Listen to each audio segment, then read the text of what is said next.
Hi everyone, it's Yvette Le Blowitz from SPAITGIRL.com and welcome to the Spirit Girl Talk Show podcast. I'm super excited to be here with you today in this online audio space and with our very special guest.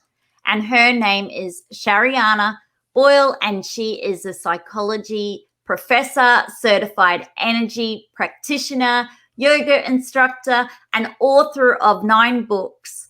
So Sherianna, welcome to the Spirit Girl podcast show, and thank you for joining us today. Oh, thanks. Thanks for having me. I'm excited.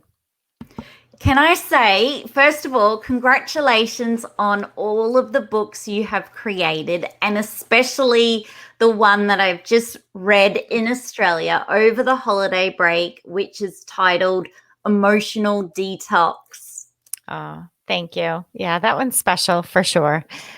Can I ask, for those who are tuning in, are you happy to let them know a little bit about who you are and then what inspired you to want to go into psychology, also yoga, energy healing, and writing books and becoming a published author?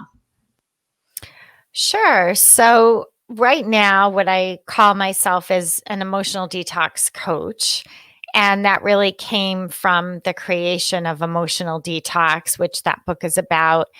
And a lot of people have talked about emotional detox. Maybe they mention a few ideas here and there, but I never really felt like anybody dove into the topic. Like, what exactly are we talking about? So I did just that. And now I call myself an emotional detox coach. And as far as who I am and how I got here in psychology. Well, I mean, I was actually trained in it. I went to school for it. I've always loved this. My mother gave me self-help books. I think she felt like she was screwing up big time.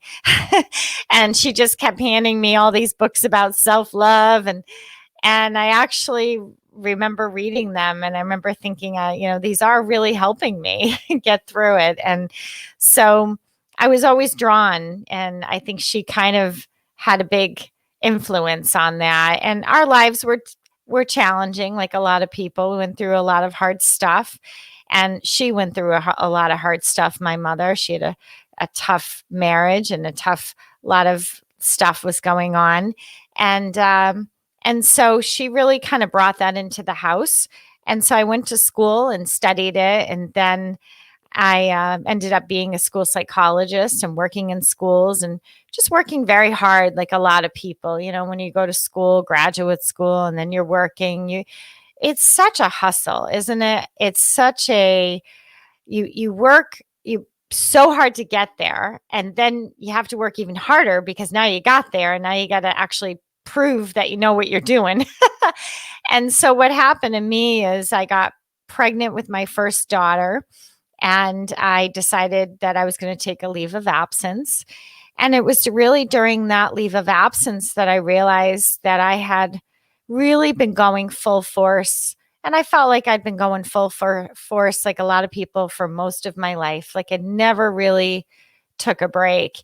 And in that time, like some people, when you slow down, which a baby, of course, forces you to do, you start realizing some things that you were pushing through. And one of them was I had a ton of anxiety. I mean, a ton. It was like caffeine in my body. I was just really running on worrying and not getting it all done and keeping it all together. And it was taking its toll.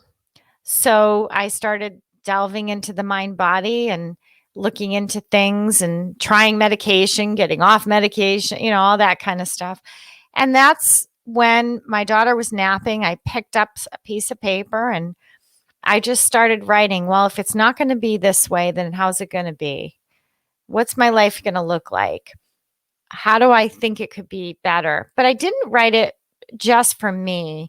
I actually was looking at it from a standpoint of, now that I'm not in the schools, now that I'm not in the throes of all this stuff, how could we all be doing this better? What could we be doing differently? And that's when I ended up hiring an editor, submitting and getting feedback. And, of course, the first book took a lot longer, and it was a process, and I didn't really expect too much from it. I didn't even really care if it sold or not. I was just the whole idea of just getting this out and really figuring it out was enough for me. And then I was approached by a publisher, which I know is unusual. A lot of people don't have that. And they knew I was in mind body. They said, "Hey, you know a lot about anxiety." It was like, "Yes, I do." And you do a lot of mind body. Could you write for us? And I said, "Sure." So I got an assignment. Wow. And that was the beginning of me writing. It was like several assignments. And then after a while, I was like, well, I have my own ideas. So instead of an assignment, what do you guys think of this? And then it sort of evolved into, oh, okay, yeah, you have ideas too, right? So, and then eventually Emotional Detox came to be.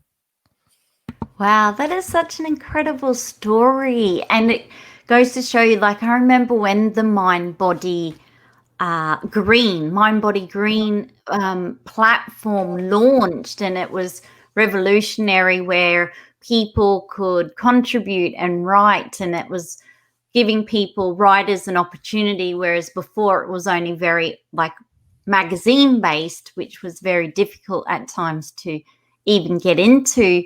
So, Sherianna, like, when you talk about emotional detox, you touched on something I always see in media where we talk about detoxes, but it's all about the food, or maybe cutting out caffeine or alcohol or sugar. When I was at the bookstore in Australia, this really just jumped out at me when I saw emotional detox. And I obviously have read the book and know what's in this. But for someone who's listening in today globally, our audience, can you share exactly really what that means? Sure. And I'll frame it similar to a physical detox. So when we have a physical detox, we take a drink or something like that, some concoction, right? And our intention is to remove all the impurities, if we took antibiotics, the chemicals, the pesticides from our foods. I mean, that's our intention, right? To remove that from our body. And emotional detox is similar, only instead of removing the impurities from the foods, we are removing the reactions. So our emotions are actually not toxic. We don't remove them. It's the reactions that we pour on top of them. So just like a piece of food so let's say you have an apple and it's got pesticides on it, that apple is going to give you some nutrition, even though it's got pesticides. You'll get something, right? But if you have it without anything, right, just pure organic, you're going to get even better nutrition. It's the same as emotions. Once you take away the reactivity, the reactions, then your emotions are pure and they're really good for you. They're nutritious. They give you energy. They give you strength. They give you stamina. They give you courage. They give you just a feeling of lightness. And when you're in that space, there's no need to do a lot of the behaviors that we do, which many of them suppress and repress our emotions. So again, we're not getting rid of emotions, we're getting rid of reactions so that the emotions can come up, because there's emotions in there that we've been pushing down for a very long time. And in some cases, it's even beyond our lifetime. It goes through the genetic line. And you can see these, just like we pass on certain genetic traits, we pass on certain reactive behaviors. And so emotional detox is really it's a mindset, and it's a shift. No longer seeing emotions as good, bad, better, worse. They're all good so long as they're processed. And how can we process, for someone tuning in that might be pushing down that emotion and they're having that reaction, How can they become even aware when they're reacting? Well, and that is a big part of an emotional detox. You bring up a very good point, because I think, and you can relate to this being in the media world, we've gotten a little like tip heavy. What's a tip for this? What's a tip for that? What's a tool for this? Right. And so much of a process of an emotional detox is just the awareness of understanding when am I reacting? What does that look like?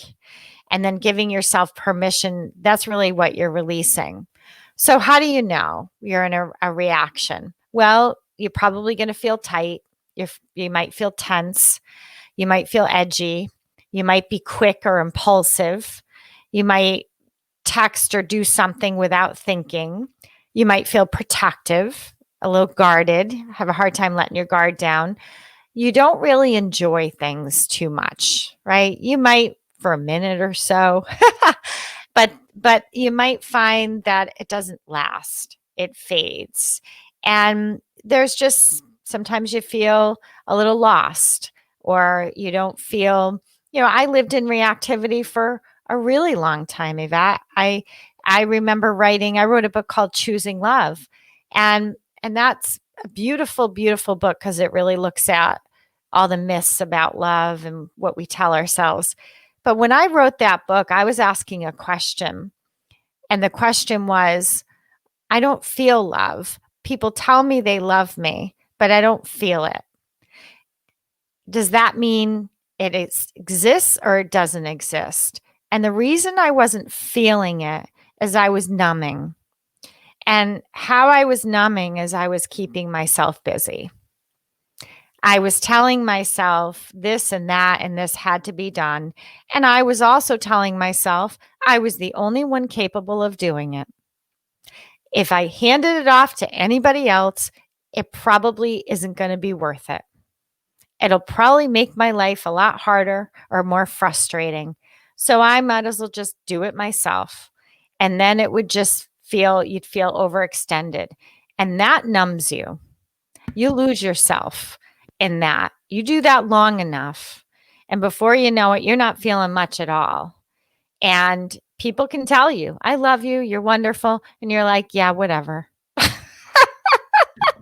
I was thinking that is so like relatable, and I'm sure everyone who's tuning in like me can be like, that's me, thinking I'm the only one who can do this thing and wanting to take on every job, and then you just get burnt out and worn out and you're exhausted.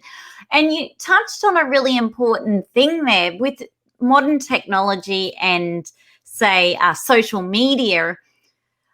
Gone are the days when we just sit in a chair. Yeah. Just sit in a chair without using our fingers, our, processing with our mind. And I mean, the art of just sitting and being is completely, from what I can see, and I can resonate with this, and maybe our listeners, is totally out the window, like totally gone. And we're just trying to keep ourselves so busy that we just don't want to be on our own for even 5 minutes, because we might be afraid of what's going to come up. And that's why I loved about the emotional detox, because it really helps you to disconnect from social media. Like we don't realize it, but we can use alcohol, as you know, for numbing, and Sure. people might use drugs or other addictions. But also social media can now be a way of numbing, like Everything. using it just so that you're so busy. And Yeah. what about for someone out there who's actually in that position where they're like, maybe they're on their own, or maybe they just don't want to deal with the problem, and they know if they're do sit for 5 or 10 minutes, these thoughts or whatever their feelings going to come up, bubble up.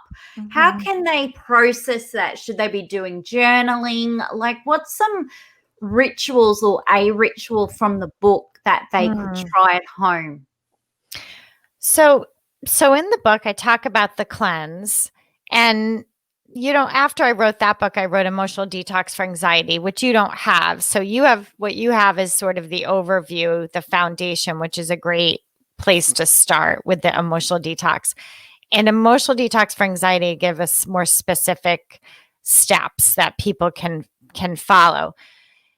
And as far as like your question is about when it bubbles up. So you sit down and then all of a sudden everything comes up in your mind and you don't know what to do with that. And so the steps of the cleanse, the first step in that C, the cleanser, the steps of an emotional detox is a centering exercise. And that's something that everybody can do every single day. I mean, it's in the book, I talk about the importance of toning your vagus nerve, right? Which is also good for your skin, by the way. So if you don't want to do it for your emotions, it's got a ton of other benefits at the same time. So you can think of it that way. And you can do that through simple stretching, through neck stretches. You can do it through gargling every day because it sends a vibration in the throat. A lot of people get clogging in the throat. They lose their voice, right? There's a time, think about it. Emotions they have history to them. They have stories. And when we don't express them or feel them for that matter, they become unexpressed and they form almost like an energy balls. And a lot of people feel like I can't talk about certain things. I can't mention certain things. Or if I do talk about it, it's just going to come out so wrong. Or I'm going to say things that I'm not going to be able to take back kind of thing. And that's all like imbalances there in the throat. And the vagus nerve is the first step of the cleanse. So again, gargling, chanting, singing, humming, all of those things are that first step that kind of just really get you grounded in your body. And then after that, then you go to step 2, which is look inward. And look inward is where you allow yourself to identify an emotion coming up, and it could be, and when I have nothing to do, or no one to take care of, or I'm alone, how does that make you feel? How does it feel? Or when I'm quiet or when I sit still, it makes me feel. And see what comes up. And the thing is we're so used to talking in a way where everything has to make sense, where we have to be rational about it. And I say, don't be rational. Just let whatever comes up come up. Don't script it. Don't try to make it, I'm going to sound crazy if I say that it makes me feel scared and sad. That's going to make me sound like a lunatic. Just let yourself feel it. And don't try to monitor it according to what you think you should say or how you think you should feel or what you shouldn't feel. I was just talking to someone today and helping them process their emotions. And it's exactly what you're talking about. She's a mom and she will get tired, we get depleted. There's a lot of energy that goes into that. And she'd sit down, but when she sits down, she hears a very familiar voice. And that's, the people in her life had said to her, that's your job, be a parent, kind of get over it, be a parent, grow up. How many of us have felt that? Like our parents saying, grow up, you need to grow up. And how do we interpret that? We interpret that as, oh, that means I don't stop, right? I can't sit, I can't breathe, I'm not blaming it. I'm a parent, and I get it, and I'm sure my children blame me for a lot of things. And I'm okay with that because, you do what everybody's reacting. Even our parents were reacting. They weren't feeling, they were managing their emotions. So if you say something like, you need to grow up and be more responsible, right? That's somebody managing an emotion in them that's coming up, frustration, overwhelmed, feeling overextended. That's their stuff. And it just pops out of their mouth that way because they're not feeling anything. They're reacting. And we can pass that on in different ways without even realizing it. Maybe we don't repeat the same words that they used, but we probably have the same behavior pattern.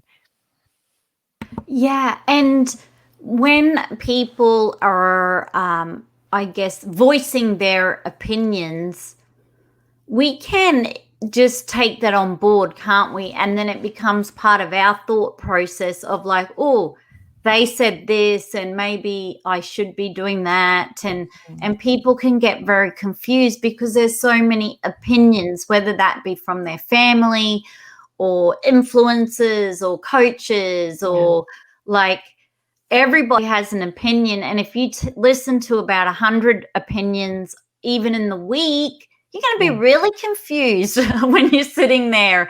And so that is incredible in terms of the stretching, the movement. You mentioned just letting, like feeling. The key point was feel it, feel it, feel it. Yeah. And the steps help you. And I'm going to encourage people to, I love your word opinion, but I'm going to say that's a reaction. And an opinion to me, if I were to give an opinion, like, so you say to me, what do you think of my dress? Right? What do you think? What is your opinion? Do you think I should wear the blue dress or the pink dress, whatever? I'm going to take a step back and I'm just going to kind of take that in. I'm going to offer you some thoughts about that, but it's going to be a little bit more mindful.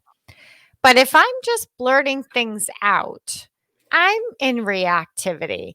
A lot of what you see on social media is people in reactivity. They are managing their emotions by telling you what to do, telling them that, it's all over the place. And sometimes I'm like, I can't, and there's friends of mine where I'm like, oh boy, they're in reactivity. Oh boy, it would, right?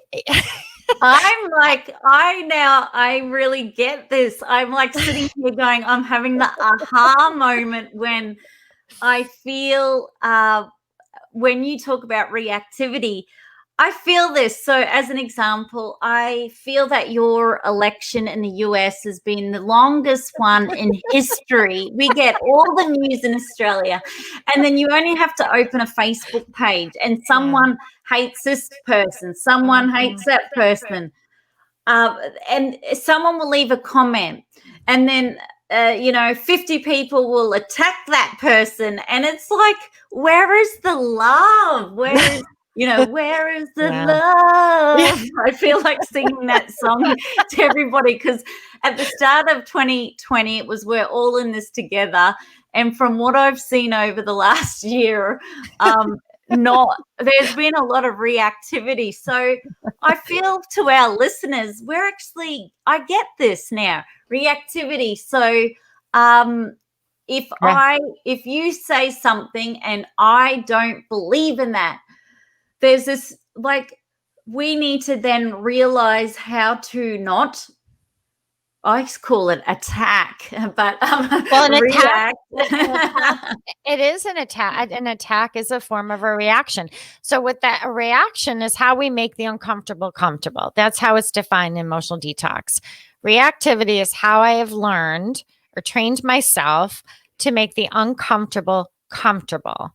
And so I go on social media and I say what I think. And if you don't like it, then and rather than feel what that felt like to have your comment, let's say I say something and you attack me or someone attacks me, then I either attack back, react, get defensive. Defensiveness is a huge reaction, right? We start explaining. Do you see those people that write those long texts? I'm like, how much time do you have in a day that you can?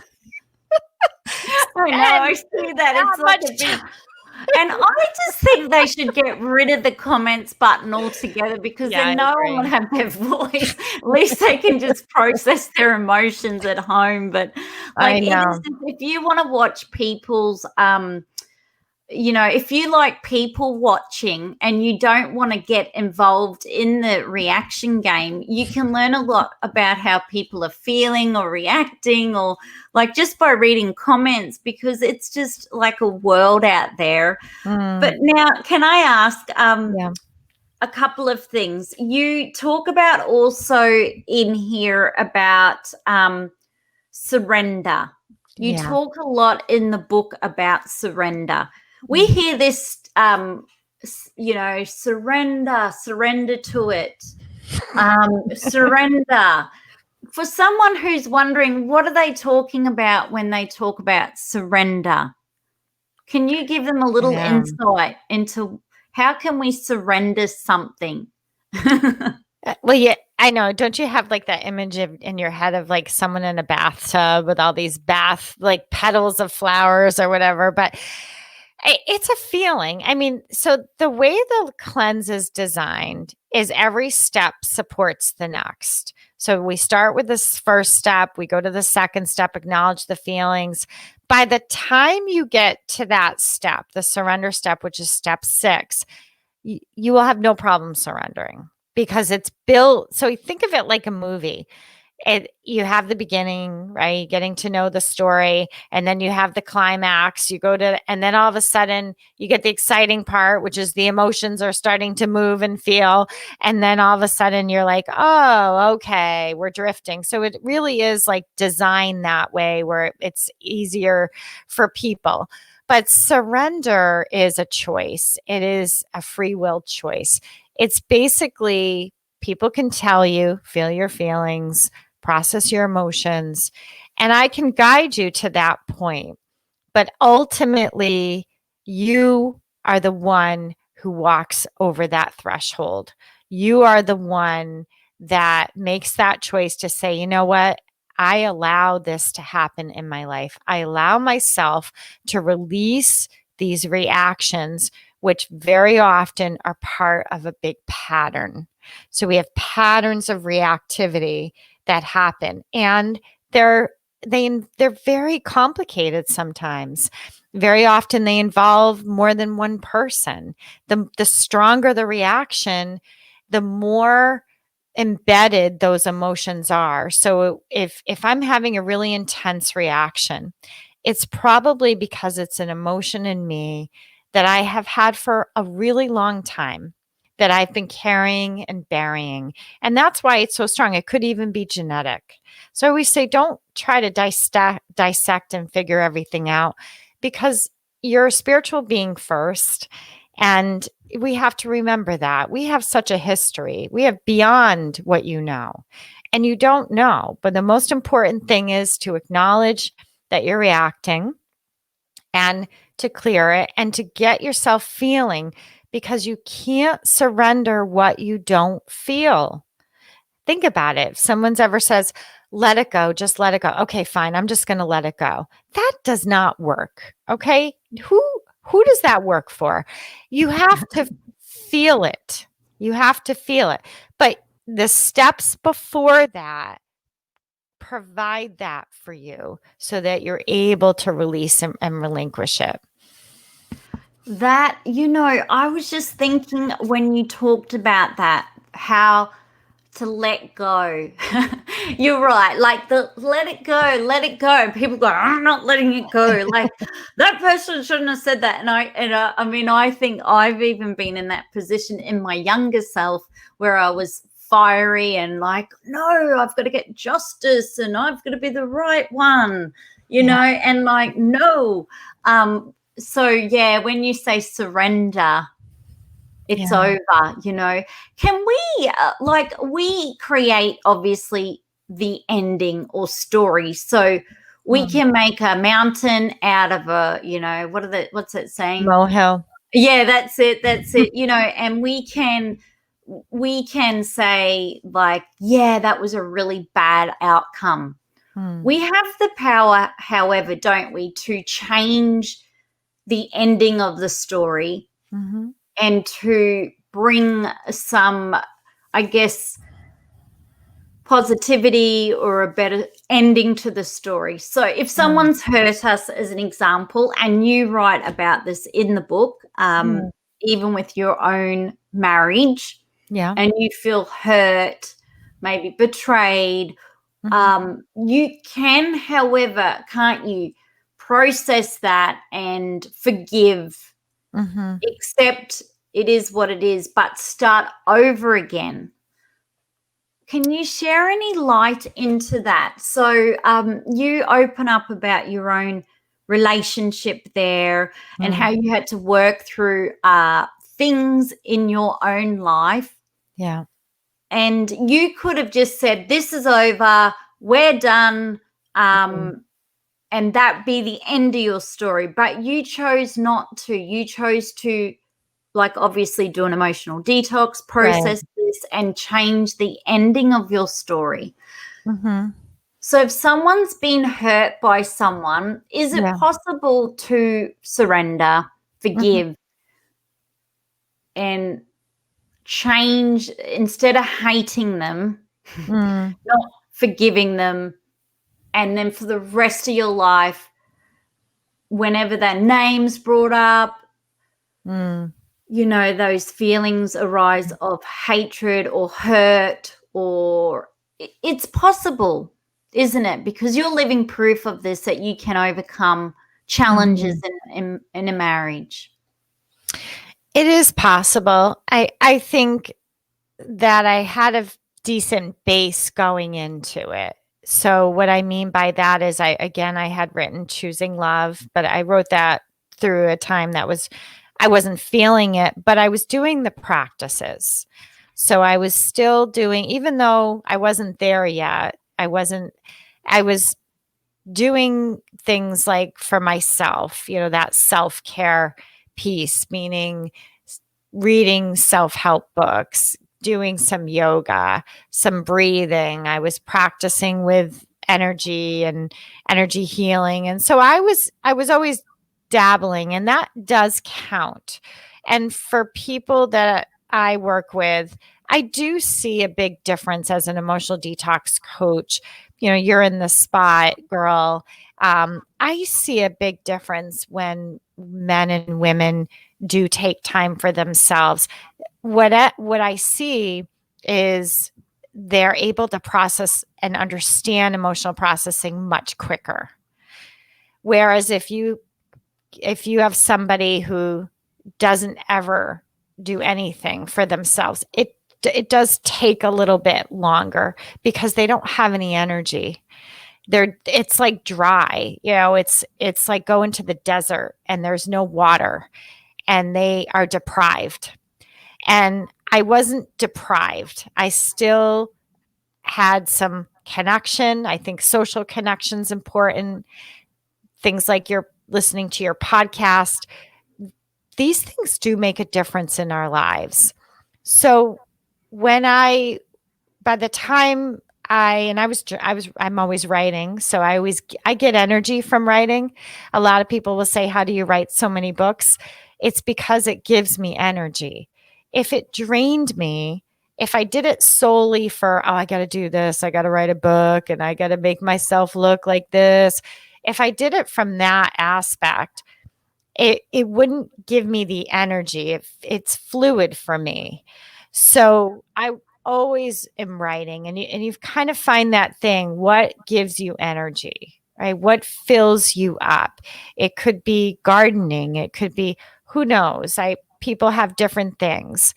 And then you have a base, because life does happen, right? Life happens and we can't control another person's journey or process. And so when I did find out, you know, it's funny because I think my husband, for a while, and you may relate to this, I know for a while, he was raised very Catholic. I was raised Catholic, but we're both pretty open now. And I'm open to all things.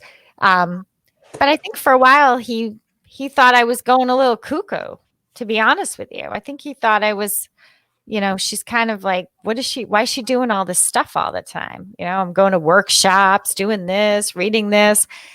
And I think sometimes he got a little scared. and wondered, is she going away from me? Is she going towards me? Is she improving herself because she isn't happy? I think I know that now looking back.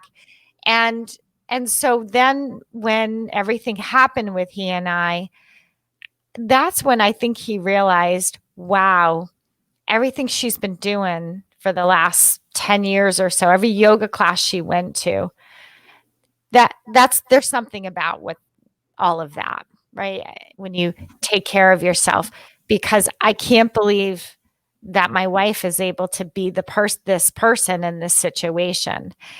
And I think that's when he realized that, boy, whatever she's praying to, whoever she's meditating with, there's something to it, because and so it was really kind of a neat thing. I don't know if that answers your question, but I'm trying to make it relatable to other people too, that you got to have a base. You can't go in dry, and you'd be surprised what you're capable of. I think we think we're not capable. I would have said the same thing. I would have said forgiveness. Oh, heck no. Kick his ass out, right? That would have been my response years ago. You do this, we're done. Yeah, Right? yeah, you're right. Oh, That's the sort of that's the instant thing. Like, you see someone behind my back, or you cheat with someone, we're done. Like, the Mhm. marriage is over. But you touched on so many points there, because I hear this from a lot of women. A Mm, lot of women who are in relationships. I've even experienced it myself. You go through this stage, and you have children, and I think everyone who's got children would even feel this more, but where you are individuals, then you come together, mm, then then you lose yourself completely.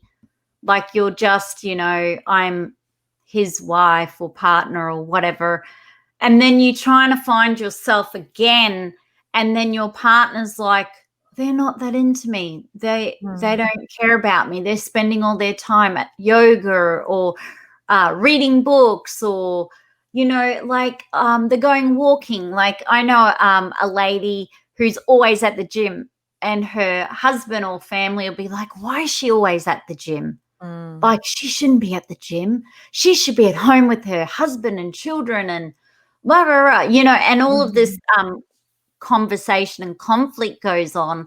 And I think it may be this is systemic, where the old notion that, the wife or the female of the house should just be at home looking mm, after the husband and kids and doing nothing else for herself. But mm, as we know, you've got to fill your own cup up and have your own self-care rituals.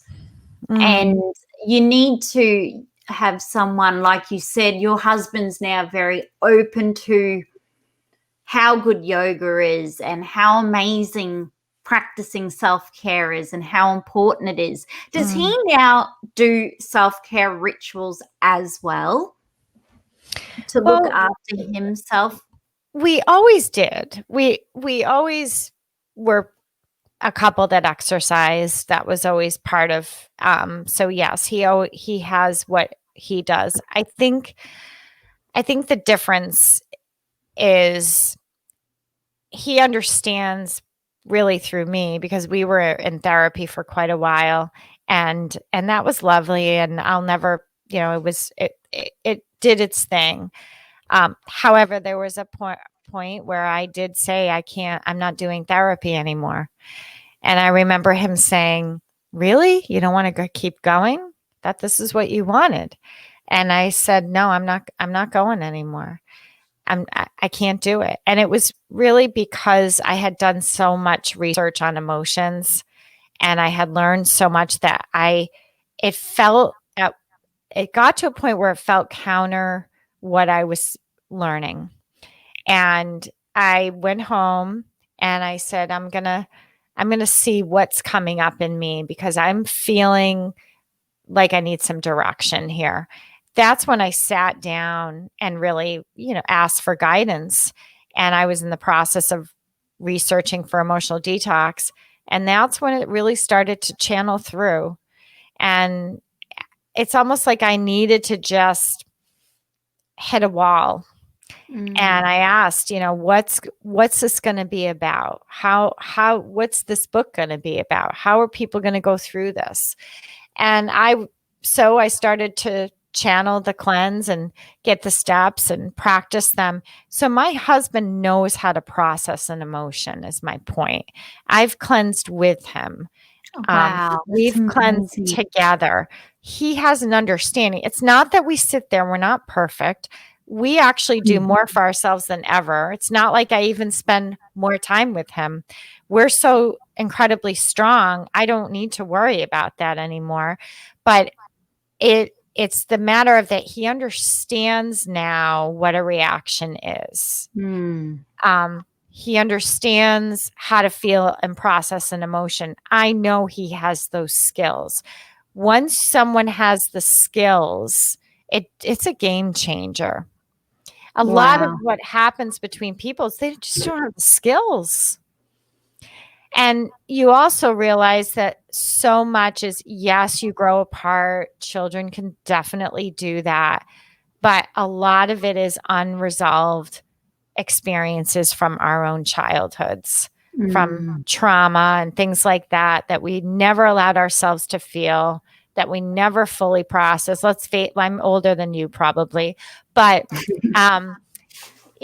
no therapy. Nobody went to therapy when I was a kid. Now it's like the norm, everybody goes to therapy. But when I was a kid, you only went to therapy if you're crazy, if you really had an issue. The stigma's now gone, which is wonderful. So there's folks like us who just never processed anything. And so that was a big awareness for me and for him to realize that some of the things in his life were really traumatic. And I didn't even know some of the things about him that had happened to him.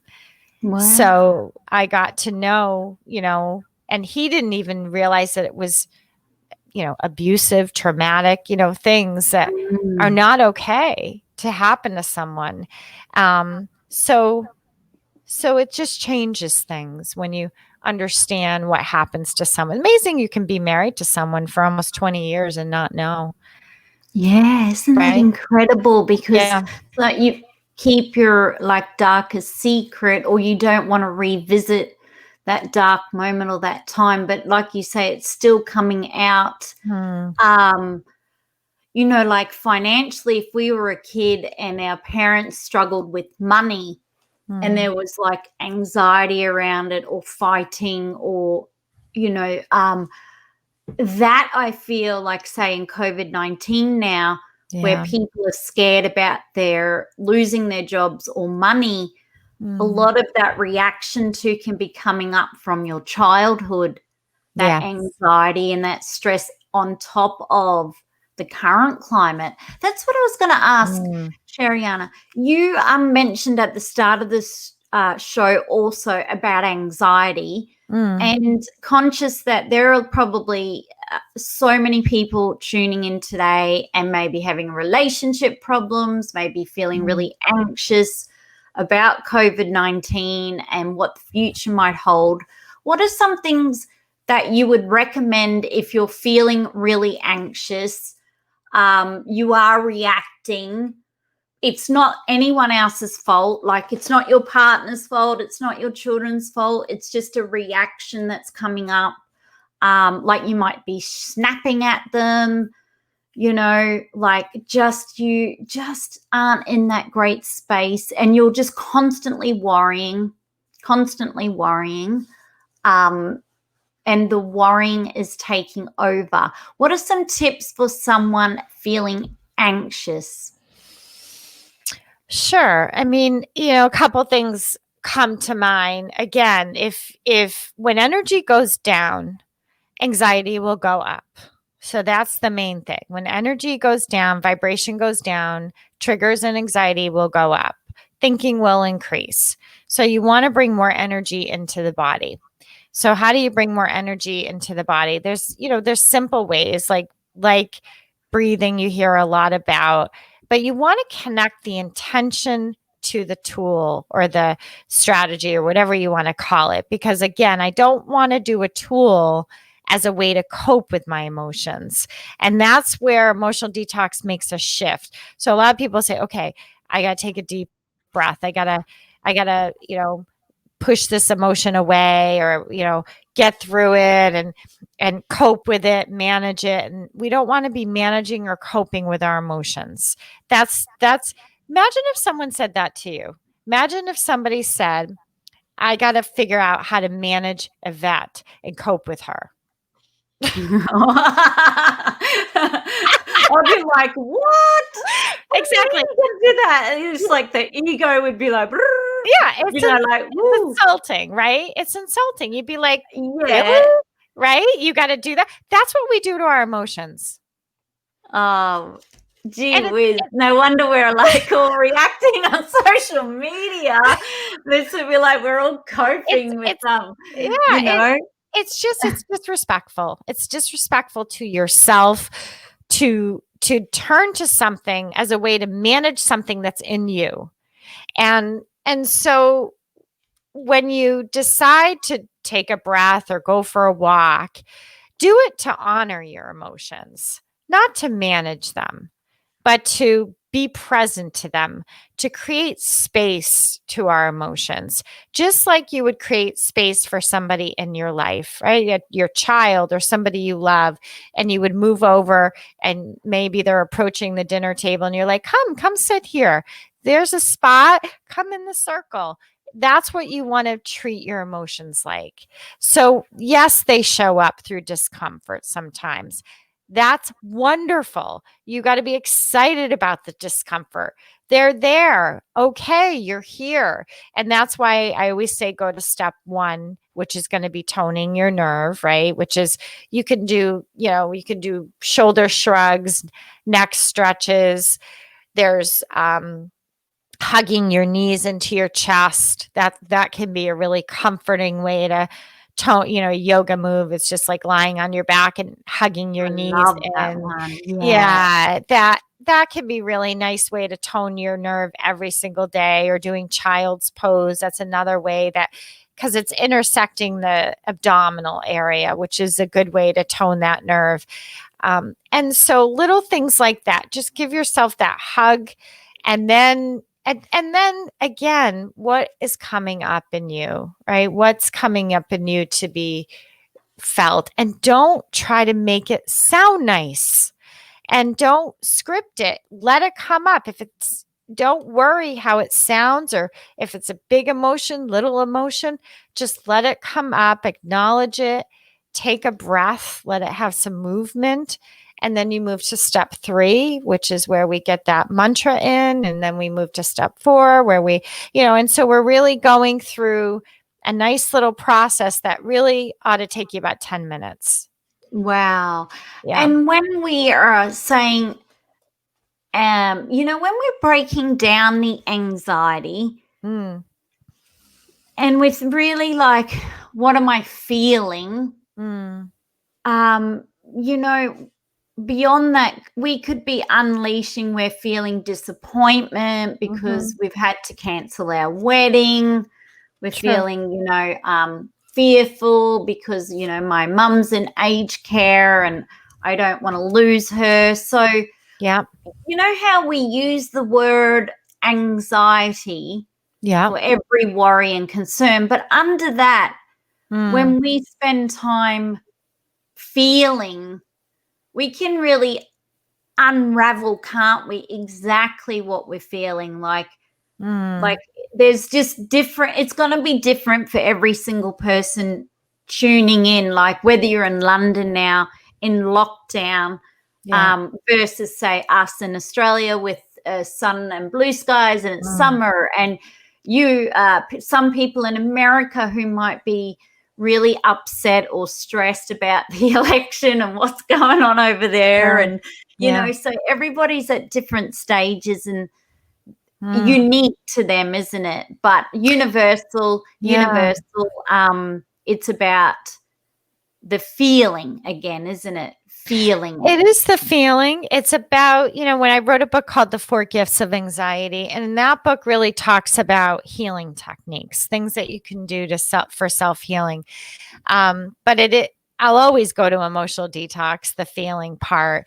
So you want to increase energy, meaning you want to do anything that gives you energy, right? So you have to kind of play around, figure out what that is. Journaling gives you energy, journal. If it doesn't give you energy, don't do it. If taking a walk helps, do that. Grounding, usually anxiety means we need more grounding. We need more centering. Giving yourself permission. The very thing you don't like may actually be the thing you need, meaning taking a moment to just breathe and relax. Toning your vagus nerve. Again, that first step of the cleanse is it's for anxiety. It's to get you centered and calm. And there's multiple ways. But I do want to mention one thing. So you were giving the example of you might be feeling disappointed because you had to cancel your wedding, right? I'm going to tell everybody, get rid of the word because. Okay? Because so watch. I like that. Get rid of the word because this is going to bring a lot of anxiety in it if we start using the word because. Now, this is going to be interesting. Well, I'm going to soundbite this part.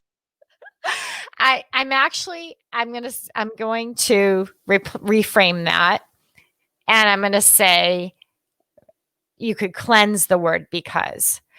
So when you use certain words like because, you're almost stopping the feeling, right? So you say, I feel disappointed. There it is. It's out there, right? There are disappointments there.